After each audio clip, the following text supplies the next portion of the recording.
السلام عليكم asxaabteeda meel kasta aad joogtiin kusoo dhawaada channelka Maxlam Channel maanta walaashin maxay idin wadaa rooti yar oo casho oo macmacaan ayaan kusoo tuuri rabaa insha Allah biidnillaahi kariim la socod wanaagsan walaalahay waa isla arkeena sidoo kusoo baxo maasha Allah ujeedin ukuntii leebitadii sokortii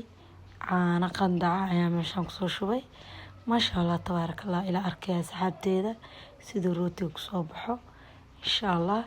biidnillaahi kariim soo dhawaada asxaabteeda kuwii hore ila joogay kuwa cusub dhammaan kusoo dhawaada gacmo furan maasha Allah tabarakallah soo dhawaada inta waxaan kusoo dabool rootigii wax yar markuu soo qamiiro ayaan soo diyaarinayaa soona jarjarayaa waa kana hay soo qamiiray smooth maasha Allah aan loo xabo ukuna ku darsaday adina jooskaada iskale inta aritaa ku darsan kartaa maasha Allah tabarakallah waa rooti aad u macaan caruurtu way jecel yihiin cunugaada galaaskiisa caana u qasaysaa maadaama caana boorana ku qastay ukuna ku darta caana macaana ku shubeysid marka kaagama baahna casho kale sooma aadna u farxaya ilmaha way jecel yihiin wax macaanka sida sambuuska doolshada wax macaan oo dhan caruurtu isla ognahay way jecel yihiin soo dhawaada Ilaahay noo barakeeyo caruurta intaan haysan Ilaahay ha siiyo maasha Allah tabarakallah asxaabteeda hadaan soo diyaarinaya saxamanka soo diyaarsanaya foornada ku geli lahay marka saxamanka soo diyaariyo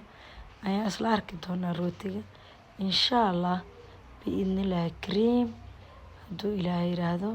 waa kana saxan yar oo dhala inta ka haystaa rootiga ayaa soo kuskusaya maasha Allah waa soo toosinaya marka rootiga soo toosiyo oo naabeeyo waxaan rabaa inuu space u dhaxeeyo rootiga oo helo meel ku nafiso maasha Allah tabarakallah asxaabteeda kuuskiisana wax aad u yar ka dhigaysaa haduu aliira ujeedis u yar yahay asaa ku fidaayo ku qamiiraayo rooti macaan badan smooth ah aad u qurux badan ayuu ku noqonayaa biidnillaahi kariim soo dhawaada asxaabteeda waa kana foornada soo ku jiro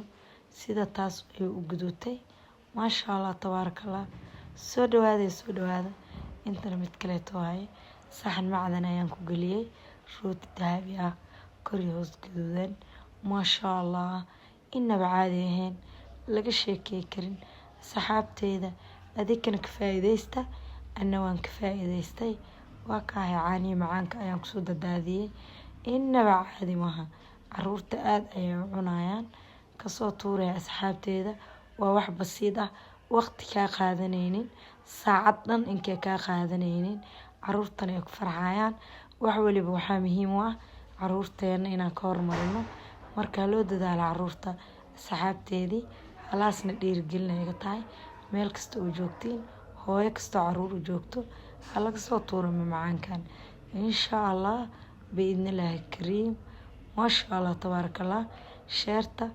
leegta commentiga waa xaqiin fiidiyogan haduu idin soo gaaro hal ii sheer gareey asxaabteeda dhamaantiin soo dhantiin